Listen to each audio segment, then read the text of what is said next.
Thank you for trusting our company to take care of your heating and air conditioning needs. Here are this month's home energy saving tips. It's spring. It's time to get ready for summer. Tip number 1, go outside and look at your outdoor unit. Make sure the area around the unit is clear of winter dirt, leaves, and grass. Your unit needs proper air movement to work efficiently. Tip number 2, if you have smokers, pollen, allergies, or a musty smell around your home, consider a whole house UV light. A whole house UV light eliminates these odors, molds, bacteria, pet odors, and musty smells throughout your home. Call us at the number below for more information. Tip number 3, change your filters. A clogged filter causes your HVAC system to work harder. It's like breathing through a paper bag. It uses more energy.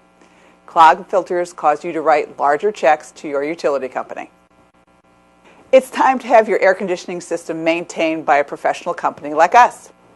Manufacturers recommend that you get your system checked and maintained at least once per year to save money on your electric bills.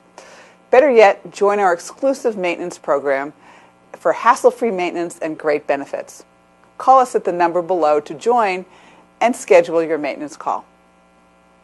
Thanks again for your business.